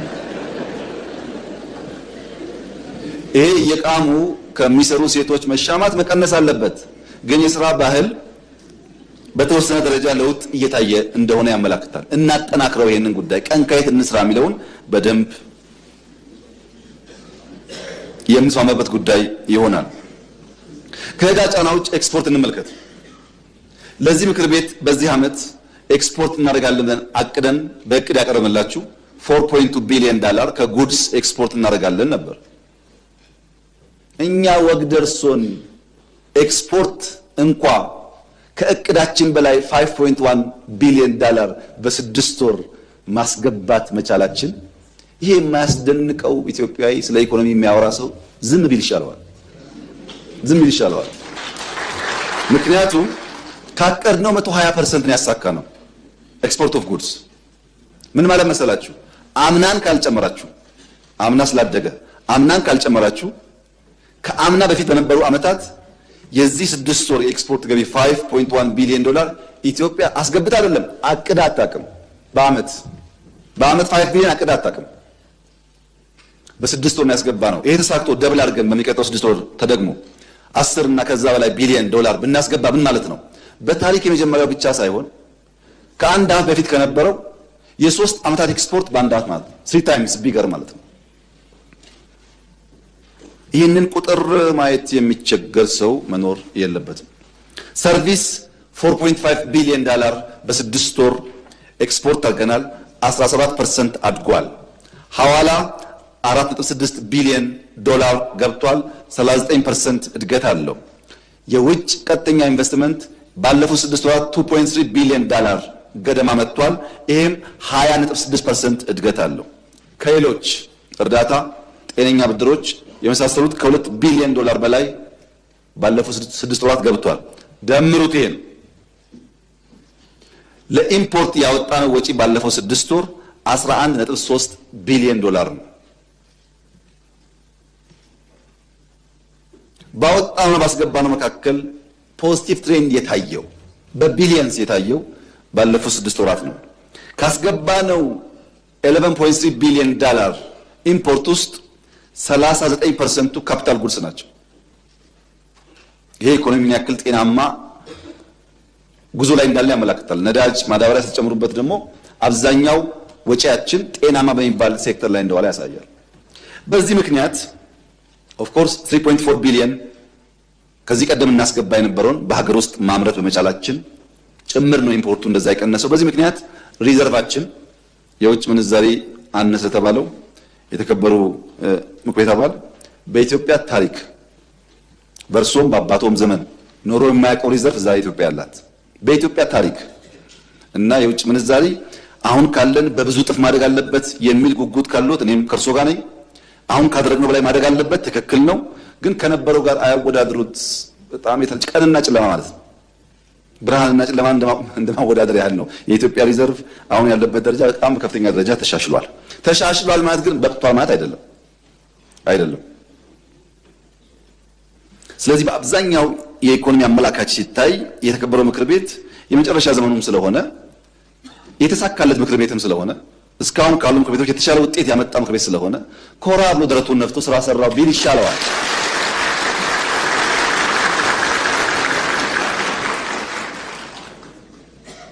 እኔ እናንተን ቁጥጥርና ድጋፍ የማየው በዛ መልክ ነው። የተሻለ ስራ ሰርታችኋል ብዬ ነው የማስበው። ውጤቱ የሚያሳየው እሱ ነው። ይሄን ደግሞ ያመጣነው እኛ ብቻ ሳይሆን በጋራ ስለሆነ ማለት ነው። ግሽበት በሚመለከት በጣም ጥሩ ኮንሰርን ከብዙ ምክር ቤት አባላት ተነስቷል። የኑሮ ውድነትን በሚመለከት፣ የዋጋ ግሽበት በሚመለከት አሁን እዚህ ጋር በቁጥር እና በፋክት እንወያያለን። ችግሩን ዲና አናደርግም። ችግሩን አፕሪሼት እናደርጋለን። ለመፍታት ማክሲመም ጥረት እናደርጋለን። የተገኘ ውጤት ግን በዜሮ አናባዛም።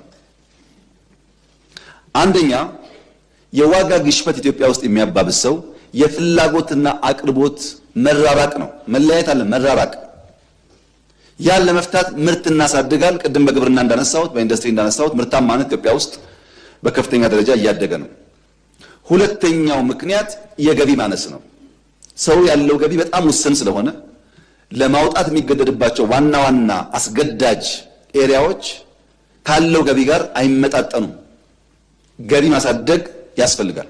ለዚህ ነው አምናም ዘንድሮም ደሞዝ የጨመር ነው። በየዓመት ደሞዝ መጨመር እኮ አይቻልም፣ አይታሰብም።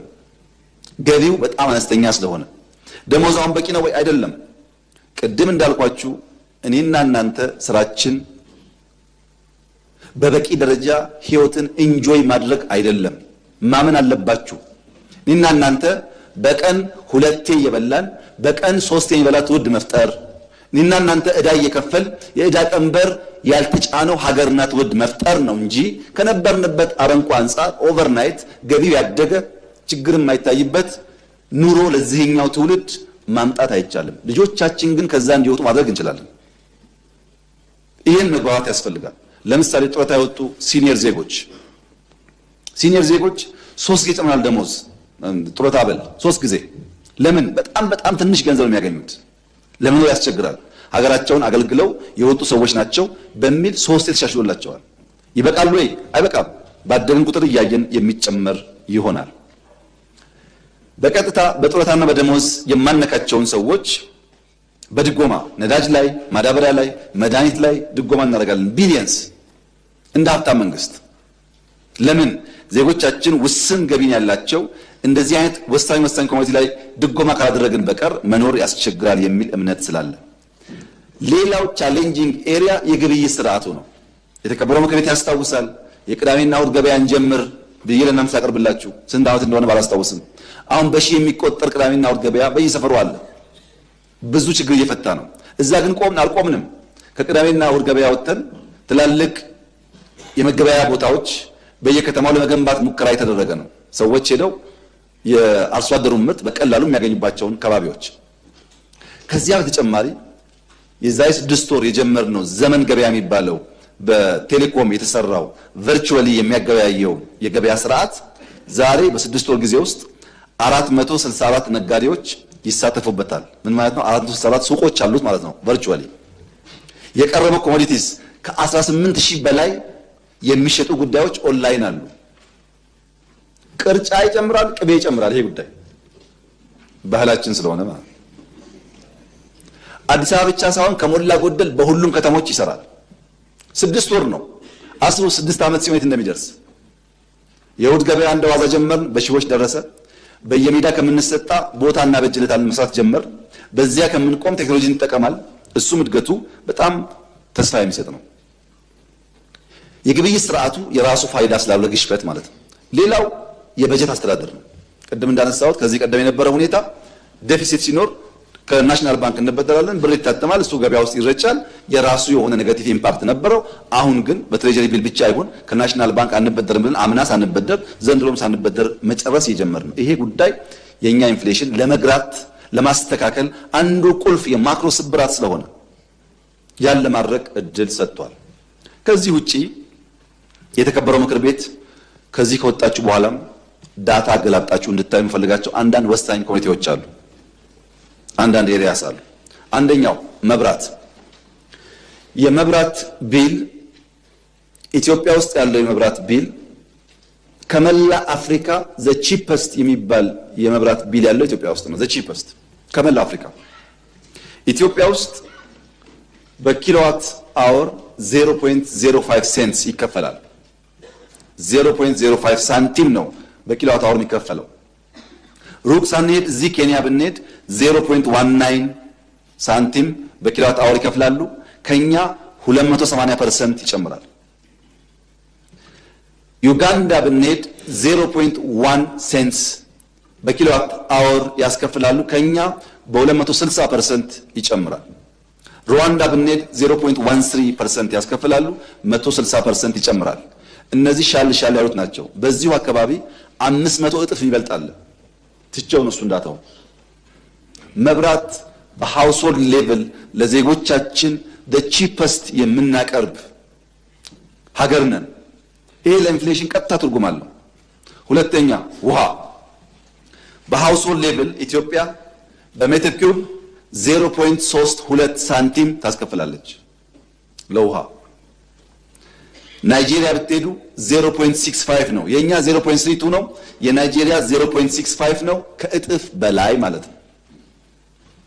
ኬንያ ብትሄዱ 1.15 ነው የሚያስከፍሉት፣ ከአራት እጥፍ በላይ ማለት ነው። ሳውዝ አፍሪካ ብትሄዱ 2.4 ሴንትስ ያስከፍላሉ። የኛ 0.3፣ የደቡብ አፍሪካ 2.4። ዲፈረንሱን ተመልከቱት። ውሃ በማቅረብም ቺፐስት ነው ኢትዮጵያ ውስጥ ያለው። በቂ ነው ወይ? የጥራት ችግር የለበትም ወይ? አይቆራረጥም ወይ ብለን ጥያቄ ማንሳት እንችላለን። በዋጋ ደረጃ ግን ቺፐስት ነው። ኤሌክትሪክ እንዲቆራረጥ ከሚያደርገው ነገር አንዱ የትራንስሚሽን ላይን ማርጀት ፕሮፐርሊ ያለመስራት፣ በየከተማ የምታዩት ሽቦ ድር፣ እሱን ለመቀየር ነው ኮሪደር የመጣው። እነዚያ ስራዎች ሲሰሩ ሎሱ እየቀነሰ የሚሄድ ከሆነ ብዙ ኢነርጂም ጥቅም ላይ ማዋል ይቻላል። ውሃም እንደዚሁ ነው። ኔትወርኩ ችግር አለበት። ብዙ ስራ ይጠበቅብናል። በዋጋ ደረጃ ግን ከየትኛውም አፍሪካ ሀገር ጋር አንወዳደርም። ነዳጅን በሚመለከት ነዳጅ ባለፈው ዓመት ከ$60 እስከ $90 ዋዥቋል። መካከለኛው ምስራቅ በነበረው በምታውቁት ቴንሽን፣ በቀይ ባህሩም በኢራኑም ጉዳይ የነዳጅ ዋጋ ከፍና ዝቅ ብሏል። በየጊዜው መዋዠቁ ከኛ ጋር ምንም ግንኙነት የለውም። የምንገዛው ጉዳይ ስለሆነ ሻጮች ሲጨምሩ ይጨምራል፣ ሲቀንሱ ይቀንሳል። በየጊዜውም ዋጋ ተቀያየረ ተባለው እንደዚህ አይመስለኝም። በሌላ ዓለም ነው የማውቀው። በነዳጅ ማደያ በየቀኑ የነዳጅ ዋጋ ይለጠፋል። በየቀኑ አንዴ ይጨምራል፣ አንዴ ይቀንሳል። አሜሪካ ሀገር ብትሄዱ ከማደያ ማደያ ከርቀት ያላችሁ ዋጋው እኛ ባለፈው 1 ዓመት ተኩል የነዳጅ ዋጋ የቀየርነው 7 ጊዜ ብቻ እየተሸከም ነው አብዞርብ እያደረግን በየወሩ ሲጨመር ከጨመርን ህዝባችን ይጎዳል በሚል ማለት ነው። በዋጋ ደረጃ ስንመለከት ጅቡቲ ነዳጅ ጅቡቲ ከተማ ውስጥ 269 ብር ነው ህጋዊ ዋጋው። ናይሮቢ 220 ብር ነው ህጋዊ ዋጋው። ካምፓላ 218 ብር ነው ህጋዊ ዋጋው። አዲስ አበባ 129 ብር ነው ህጋዊ ዋጋው። በፈለጋችሁ መመዘኛ ሳናመርት ከውጭ ገዝተን ፖርት ሳይኖረን በየመሃሉ የተቀሸበ በድጎማ ኃይል ግን ከኛ ሰፈር ካሉ እና ፖርት ካላቸው ሀገራት ያነሰ ዋጋ ነው የምናቀርበው። ቅድም እንዳልኳችሁ ፓምፑ ትራክተሩ በመጨመሩ ምክንያት ከዚህ ቀደም ከምናስገባው ቁጥር ይበልጣል አሁን የምናወጣው ወጪ። ታዲያ ሰልፉንና ችግሩ ምን አመጣው ያላችሁ እንደሆነ ስግብግብ ሰዎች ከዚህ ድጎማ ለመቀራመት የሚያደርጉትን ጥረት በበቂ መቆጣጠር አልቻልንም። ሲስተሙ ለዛ ስለማይመች ለምሳሌ በቅርቡ አማን ሚዛን ሄጄ ነበር። አማንና ዲማ መካከል በጥቂት ኪሎ ሜትር ውስጥ በርካታ ማደያዎች ሲሰሩ አየሁ። ጠይቄው ነበር ፕሬዝዳንቱ። አማንና ዲማ መካከል የሚያስፈልገው የቡና ማቀነባበሪያ ነበር፣ የሚያስፈልገው የሌማት ማቀነባበሪያ ነበር። ግን የሚገነባው ማደያ ነው። ማደያው ደግሞ በስታንዳርድ መሰረት ወደታች ተቆፍሮ ታንከር ያለው አይደለም። ማደያ የሚል ታፔላ ልክ እንደዚህ እንደሚለጠፉ ሱቆች ማለት ነው። በእያንዳንዱ የኢትዮጵያ ጫፍ አካባቢ ብትሄዱ፣ ሶማሌ ክልል ብትሄዱ፣ ቦረና ብትሄዱ ጫፍ ጫፍ አካባቢ ማደያ ማለት ልክ እንደ ፋሽን መጥቷል። ለምን? ከዚህ ድጎማ እየወሰዱ ለመሸጥ። በእኛና በጎረቤት አገራት መካከል ያለው የዋጋ ልዩነት እዚህ ያለውን ነገር ለማመሰቃቀል ምክንያት ሆኗል። ይሄን ለመፍታት የኦቶሜሽን ስራ እየሰራን ነው። እያንዳንዱ ቦቴ ካለበት እስከሚገባበት ለመቋጠር እንድንችል፣ ሁለተኛ ከገባ በኋላ በእያንዳንዱ ማደያ ያለው ለመቋጠር የሚያስችል ስራ መስራት እየሞከረ ነው። ሲስተሙ ሲያልቅ በተወሰነ ደረጃ ይቀንሳል። በቅርቡም ጅቡቲ የነበረን ጉዞ ዋነኛ ዓላማው እነዚህ ከፖርት የሚወጡ ምርቶች መሀል ላይ በሬልዌይ እና በፖርት መካከል ክፍተት ስላለ ያን ክፍተት የሚዘጉ ስራዎች ለመስራት ለመነጋገር ነው። ይሄን ነው ደምራችሁ ይዩት። በድጎማ በገቢ ጭማሮ በግብይት ሰንሰለት ዘመንን ጨምሮ መብራት፣ ነዳጅ፣ ውሃ ባለው ዋጋ አጠቃላይ የተሰራው ስራ ተሰናስሎ ኢትዮጵያ ለመጀመሪያ ጊዜ ስንት ዓመት አልቻልንም ስላችሁ ከርሜ ዘንድሮ 9.7% ወይም ሲንግል ዲጂት ገብቷል ኢንፍሌሽን። ይሄ ትልቅ አቺቭመንት ነው፣ ትልቅ ድል ነው። ማንቋሸሽ ሳይሆን የቀረው መጨመር ነው ያለብን፣ በብዙ ልፋት በብዙ ስራ የመጣ ውጤት ስለሆነ። አንዳንዶች አፍሪካ ላይ ከ10 በታች ኢንፍሌሽን አክሰፕተብል ነው፣ ያ ከሌለ ኢንቨስትመንት አይመጣም፣ እድገት አይኖርም ይላሉ። ያው እንደምታውቁት ብዙ ፋክተር ስላለ ያም ሆኖ አሁንም መቀነስ ያስፈልጋል። ያለ ማድረግ በዋና ዋና ኤሪያስ ላይ ዜጎቻችን የሚሰቃዩባቸው ኤሪያዎች ላይ ለይተን በረጅም ጊዜ እየሰራ እንገኛለን። አንደኛ ምግብ ማምረት፣ ምግብ በበቂ ማሰራጨት። አዲስ አበባ ውስጥ አሁን ከኮሪደር ጋር ተያይዞ የሚገነቡ ፉድ ኮርቶች በመቶ ይቆጠራሉ። ይሁነን ብለን ምግብ ላይ እየሰራን ያለ ነው። ምግብ የምናመርትበት ፍጥነት እንዲጨምር፣ የምናሰራጭበት ፍጥነት እንዲጨምር፣ የሚገኝባቸው ቦታዎች እንዲሰፉ። ሁለተኛና ክሪቲካል ጉዳይ ቤት። ሰው የሚሰቃየው ቤት ክራይ ነው። ቤት በተወሰነ ደረጃ አሻሽለን የክራይ ዋጋን ብናረጋጋ ብዙ ሰራተኞች፣ ብዙ ዜጎች ከችግር ሊገላገሉ ይችላሉ። ሶስተኛ ትራንስፖርት። ታስታውሳላችሁ የጋዝ ፕሮጀክት ስናስጀምር በአዲስ አበባ ውስጥ በጋዝ የሚሰሩ ባሶች በመጠቀም ዋጋ እንቀንሳለን ብለን ነበር። ከፈለገ የተከበረው ምክር ቤት አቃቂ ሄዶ ቼክ ማድረግ ይችላል።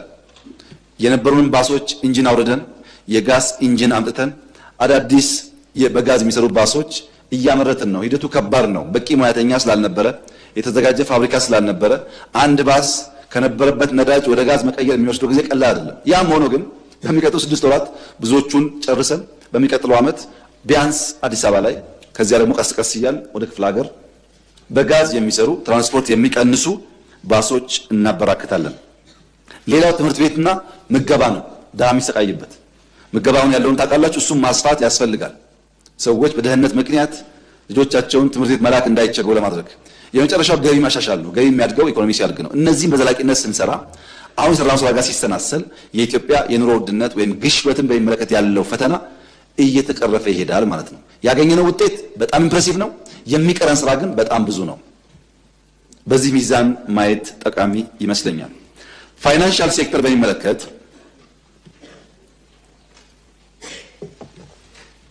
ፋይናንሻል ሴክተር ቀድሜ እንዳነሳሁት አንዱ መቀየር የምንፈልገው ኤሪያ ነው። ከተለወጡ ጉዳዮች ውስጥ አንዱ ወለድ ማሻሻል ነው። ወለድ በማሻሻል የነሱን ትራንዛክሽን ማሳደግ ነው።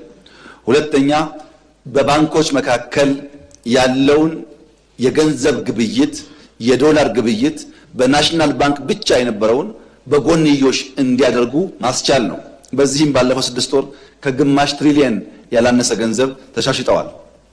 ትልቅ የገንዘብ ምንጭ ማስኪያ መንገድ ሆኗል ስርዓት ለውጡ ማለት ነው። በዚህ ምክንያት የገንዘብ አቅርቦት በ6 ወር ከ10% በላይ ጨምሯል። ቁጠባ 44% በላይ አድጓል። የተሰበሰበ ብድር ካለፈው ዓመት ሲወዳደር 68% ጨምሯል። ያቀረብነው ብድር ግን 123% የጨመረ ሲሆን ከዚያ ውስጥ 90% የሄደው ለግል ሴክተር ነው። ይሄ ትልቅ ምርታ ነው። በለውጡ ጊዜ የነበረው እዳ የሚሄደው ፕራይመሪሊ ወደ መንግስት የልማት ድርጅቶች ሲሆን አሁን ወደ ፕራይቬት ሴክተር መሆን ችሏል። ይሄ ፋይናንሻል ሴክተሩ እንዲነቃቃ እንዲያድግ በር ከፍቷል ብዬ አስባለሁ። በሪፖርት ብቻ ግን ሳይሆን ወጣ ብለን የእያንዳንዱን የፋይናንስ ተቋም ህንፃ ብንመለከት እንደዚህ ያለ ህንፃ ዝም ብሎ አይገነባም፣ እድገት አለ ማለት ነው። ሁሉም ባንኮች ለማደግ ጥረት እያደረጉ ነው። ይህ በእንዲህ እንዳለ ለውጭ ባንኮች ሴክተሩ መከፈቱ ችግር አያመጣም ወይ? የኛዎቹን አያቀጭጭም ወይ? አይጎዳም ወይ? እንዴት ይታያል ተባለው ትክክለኛ ኮንሰርን ነው።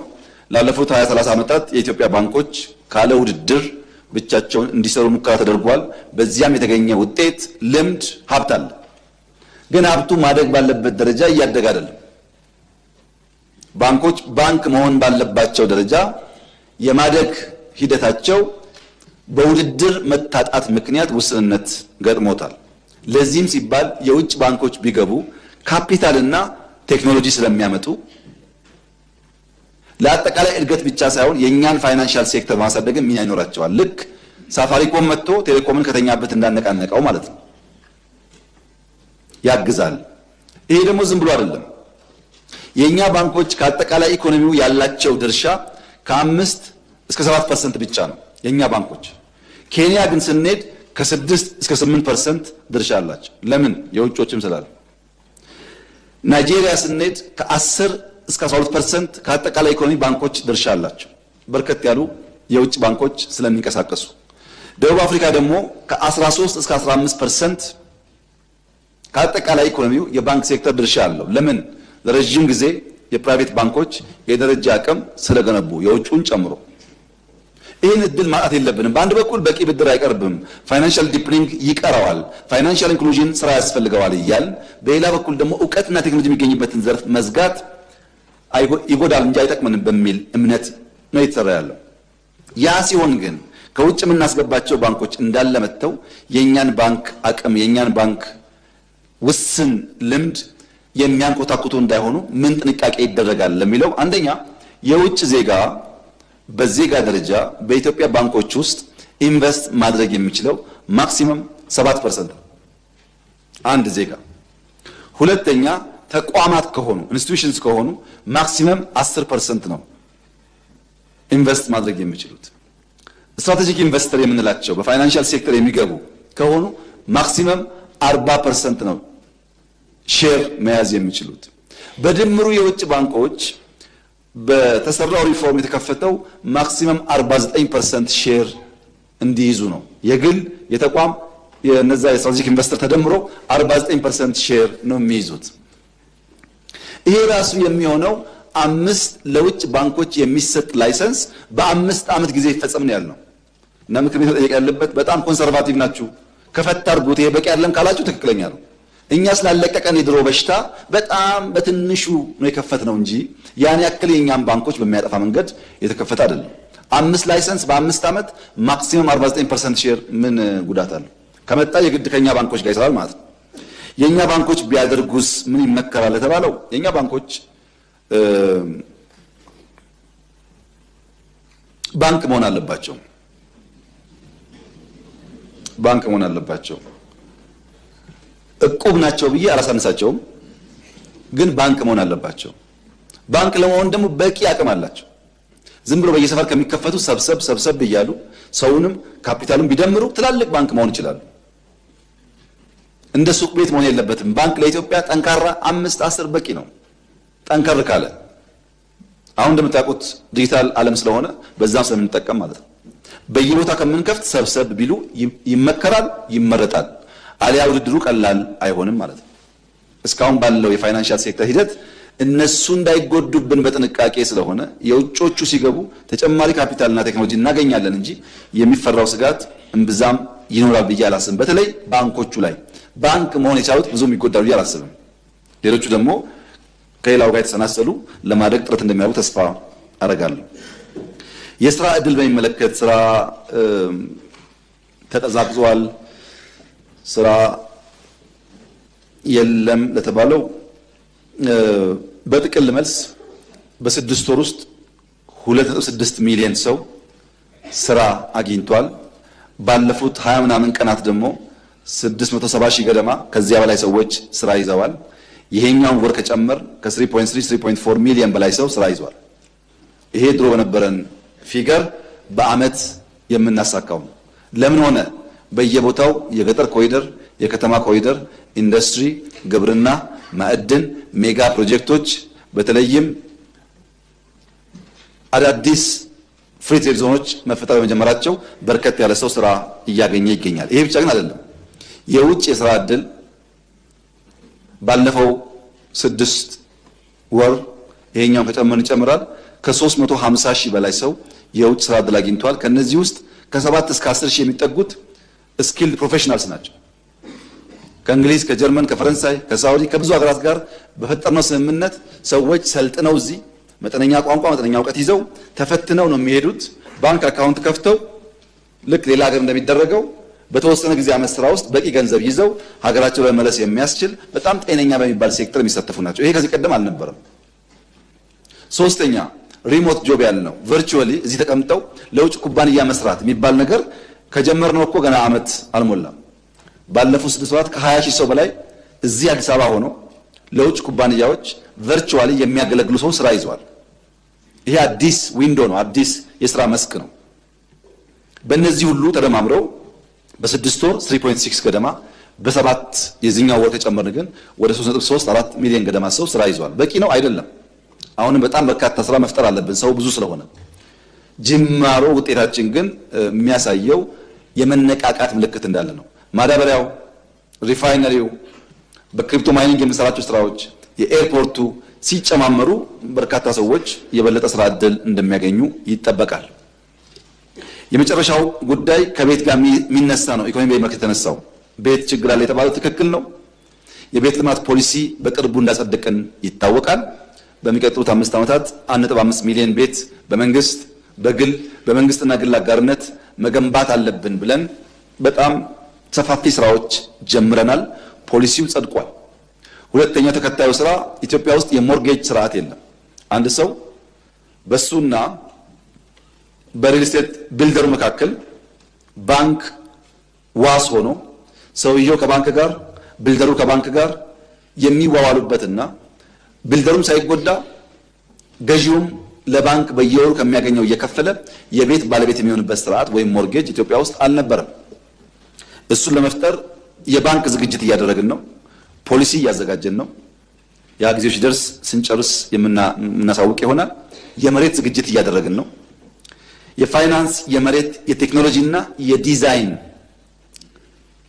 ስራ ይሰራል። ለምሳሌ እስካሁን የገነባናቸው ቤቶች የክራይ ብትወስዱ 4 ቤድሩም አፓርትመንት ሲገነባ በካሬ ስለሚሸጥ የሚገዛው ሰው በጣም ውስን ነው። 1 ቤድሩም ሲሰራ በ3 ቀን በ4 ቀን በ5 ቀን ያልቃል ተሽጦ። ለጊዜው ዲማንዱ ያለው 1 ቤድሩም 2 ቤድሩም ማለት ነው። ከዚህ ቀደም የነበረው ዲዛይን ሰማው ሞዲፋይ ማድረግ ያስፈልጋል። ቤቶች ሲገነቡ አንድ ሰፈር እዛው አካባቢ ትምህርት ቤት፣ እዛው አካባቢ ሱቅ ቤት፣ እዛው አካባቢ ልጆች መጫወቻ ከሌለ ቤት አለ ትምህርት ቤት ፍለጋ ደግሞ ረጅም መንገድ ስለሚጓዙ በትራንስፖርት ወጪ ያስከትላል። ያ እንዳይሆን ቤት ስንገነባ አብረን ማሰብ ያለብን ነገር ሊቨብል ኔበርሁድ መሆኑን ማረጋገጥ ያስፈልጋል። ለዚያ ዲዛይን እና መሬት ዝግጅት የተሰራ ነው። በከተማ ፈንክሽናል የሆነ ከባቢ ለመፍጠር እየተሰራ ያለው ስራ የተከበረው ምክር ቤት እንዴት እንደሚያይ እኔ ባላቅም በቅርቡ እንደምታውቁት በጣም በርካታ ሰዎች ከውጭ ይመጣሉ። ከውጭ የመጣ ሰው የመጀመሪያ የንግግር ሰላምታው አዲስ አበባ እንደዚህ ያለ ውብ ከተማ መሆኑን በፍጹም አልገመትኩም፣ እንዴት አድርጋችሁ ሰራችሁት የማይል የውጭ ዜጋ የለም። ስላለንበት ስለምንኖርበት እምብዛም ስራው የማይገባን ሰዎች በተለይ የምንችል ሰዎች ከግሉ ሴክተርም ጭምር የኔ ምክር ወጣ እያላችሁ እያያችሁ ነው። ብዙ ሀገራት ከዚህ ቀደም ባየንበት ቦታ ላይ ወይም ዝቅ ብለው ነው ያሉት። የሚታይ መሻሻል ያለው እኛ ጋር ነው። ይሄ እውነት ነው። ምንም የሚካድ ጉዳይ አይደለም። ማን ሰራው? የእናንተ ልጆች፣ የእናንተ እህቶች፣ የእናንተ ወንድሞች። አሁን እዚህ ቦሌ መድኃኒዓለም ጋር የሚሰራውን ስራ ተመልከቱ። ቦሌ መድኃኒዓለም ድሮ እናውቀዋለን ምን እንደሚመስል። አሁን የሚሰራውን ተመልከቱ። ማን ሰራው? ወጣቶች፣ ሴቶች። መቼ? ሚድናይት። የእነሱን ስራ እንዳናራክስ ይሄ ጅማሮ መልካም ስለሆነ በገጠር መሻገር በገጠር ኮሪደር እኔ እንኳን በጣም በርካታ ቦታዎች የጀማመርናቸውን አስመርቅ ያለው እንዳያችሁ ተስፋ አደርጋለሁ። እናንተም ስትሄዱ ተመልከቱ። በእያንዳንዱ ወረዳ ቢያንስ አንዳንድ ቦታ የተገነባ ነው ያለው። በገጠር ውስጥ ያለ አርሶ አደር ቤት ሶላር ያለው ባዮጋዝ ያለው ከብትና አርሶ አደር ተለያይቶ የሚኖርበት አሁን ለመፍጠር እየሞከር ነው። ለምን? ቅድም ጤና የተባለው በጀት እዛ ላይ ስለሚሰራ ማለት ለጤና ከመመደብ በሽታው እንዳይመጣ መስራት በጣም ስለሚያግዝ። ሪቨርሳይድ ፕሮጀክት ጤና ነው። ወኮይ ጤና ነው። ባይክሩት ጤና ነው። መብራት ጤና ነው። የተከበራችሁ ምክር አባላት እዚህ ፓርላማ 4 ኪሎ ጋር ከዚህ ቀደም ሰዎች ወክ እያደረጉ ሲሄዱ ጉድጓድ ገብተው እግራቸው 2-3 መስመሩን አታውቁም ያውቃለሁ። እዚህ ለምን? ጨለማ ስለሆነ ስለማይደፈን ጉድጓድ ሰው እየተጓዘ ይወድቃል። ከዛ ሕክምና ይሄዳል። ከዛ መድኃኒት ይላል፣ እግሩ ይሰበራል፣ ቤተሰብ ይጎዳል። መብራት ጤና ነው። ወኮይ ጤና ነው። ግሪን ኢንቫይሮንመንት ጤና ነው። ይሄ ሁሉ በጀት ሲሰናሰል የኛ የሚያንስ አይመስለኝም። የክረምት በጎ ፈቃድ በመንግስትና በግል አጋርነት የሚሰሩ ቤቶች ሲደማመር እንቅስቃሴው ጥሩ ነው። እኛ ግን ምን ያደረግን ነው? የቤት ግንባታ ከፍተኛው ፈተና ግብአት ነው፣ ኢንፑት ነው። ብረት ከኦሩ በስተቀር ከሞላ ጎደል በርካታ ብረት ፋብሪካዎች ስላስፋፋን ባለፉት ዓመታት ቫልዩ አዲሽን ላይ ጥሩ ነው ያለነው። ኦር ላይ ጀማመርናቸው ጉዳዮች አሉ። እሱን ካሳካን የብረት ጉዳይ መልስ ያገኛል፣ ትልቁ ስራ ይመለሳል ማለት ነው። ሁለተኛ ሲሚንቶ ታውቃላችሁ፣ የግልም ቢሆን መንግስት በቀጥታ እየመራ እንዴት እንዳሳካው ሲሚንቶ እየጨመረ መሄድ አለበት። ዳንጎቴም ይጨምራል፣ ሌሎችም ጨምሮ መስፋት አለበት። ሲሚንቶ ከሰፋ ለግንባታ ስለሚያግዘን አልሙኒየም አንከር ኢንቨስተርስ እያመጣን ያለ ነው። በርካታ አልሙኒየም እየገባ ስለሆነ ኦልሞስት ስምምነት ላይ ደርሰናል። ያ ከተሳካ ትልቅ ምርታ ነው። ግራናይት፣ ማርብል ሰፋፊ ስራ የተሰራ ነው። በተለይ ሴራሚክ በሚቀጥለው ዓመት ኦልሞስት 100% ኢትዮጵያ አታስገባም። እስካሁን ቤት እንገነባው ድንጋይ ተሸክመን አመጣን። አሁን ግን በጣም ትላልቅ ፋብሪካዎች እየተገነቡ ነው። በዚህ ዓመት ያልቃሉ።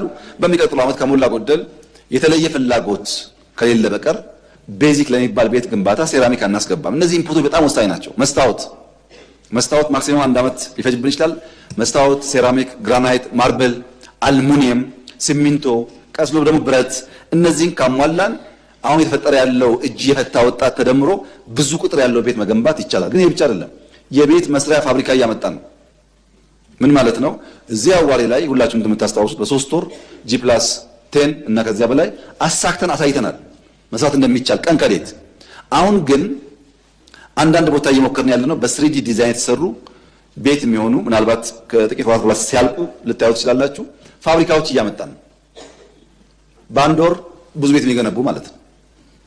እነዚህ ኢንፑቶች ካሉ ፋብሪካው ከመጣ በቀላሉ ቤት ማስፋፋት ኢትዮጵያ ውስጥ የሚያስችል ነገር መፍጠር ይቻላል። ከሞላ ጎደል በአፍሪካ ፈጣን እድገት እያመጡ ካሉ ጥቂት ሀገራት ግንባር ቀደም ሆኖ ሊታይ የሚችል የኢኮኖሚ እድገት ያለው ኢትዮጵያ ውስጥ ነው። እንደ ከዚህ ቀደሙ የ10% ጂዲፒ ግሮዝ ሳይሆን በየመንደር በየሰፈራችሁ የሚታይ ማለት ነው። የሚታይ ፕሮጀክት በመጨረስ ከተማን በመቀየር ገጠርን በመቀየር በእያንዳንዱ ሴክተር ለውጥ ማምጣት የሚታይ የሚጨበጥ እድገት ኢትዮጵያ ውስጥ አለ። ካለንበት አረንቋ አንፃር የአሁኑ እድገት ገና የብዙ ዓመታት ስራ ይፈልጋል። 20-30 ዓመት ኮንቲኒስ ካላደግን በቀር ካለንበት ደህንነት ጋር አይመጣጠንም። ይሄ ተስፋ አሁን የጀመርነውን በሚቀጥለው 10 ዓመት በዚሁ መልኩ አግሬሲቭሊ ከቀጠል ልጆቻችን እርዳታ፣ ደህንነት፣ የምግብ ችግር የመሳሰሉ ጉዳዮች ጋር ምናልባት እንደኛ በየቀኑ የሚጠቀሙበት ቋንቋ ላይሆን ይችላል። ያን ፈልግም ሴት መሆን አያስፈልግም፣ ወንድ መሆን አያስፈልግም። እያንዳንዱ ዜጋ በዚህ ጉዳይ ላይ የተሳሰለ አቋም ከያዘ ኢትዮጵያን መለወጥ እንችላለን። ትልቅ ፖቴንሻል ያለው ሀገር ነው። ስማርት በጣም ፈጣን ልጆች ናቸው እየመጡ ያሉት። ታውቃላችሁ፣ ልጆቻችሁ በጣም ፈጣኖች። በ10 ዓመታቸው የሚያስቡትና የሚናገሩትን እኛ በ20 ዓመታችን የማናውቅ የነበረ ሁኔታ ተፈጥሯል ኢትዮጵያ ውስጥ። ይህን ተገንዝበን በርትተን ብንሰራ የሀገራችን እድገት ይረጋገጥ ይችላል። ካደግን ደግሞ እነዛ የምንላቸው ጥቃቅን ችግሮችም ሊደፈቁ ስለሚችሉ የተከበረው ምክር ቤት አሁን ወደ ምርጫ ሰፈራችሁ ስትመለሱ እያንዳንዷን ፕሮጀክት እያንዳንዷን ልማት የማየት እንዲቀላጠፍ ማድረግ፣ የሚሰንፉ ሰዎች ይበልጥ እንዲሰሩ ማድረግ፣ ህዝብ ማስተማር ከሁላችን የሚጠበቅ ተግባር እንደሆነ መግለጽ እፈልጋለሁ። ለተገኘው የኢኮኖሚ ውጤት የኢትዮጵያ ፌዴራላዊ ዲሞክራሲያዊ መንግስት በከፍተኛ ደረጃ ኩራት ይሰማዋል። ይሄ ምክር ቤትም የዚህ ኩራት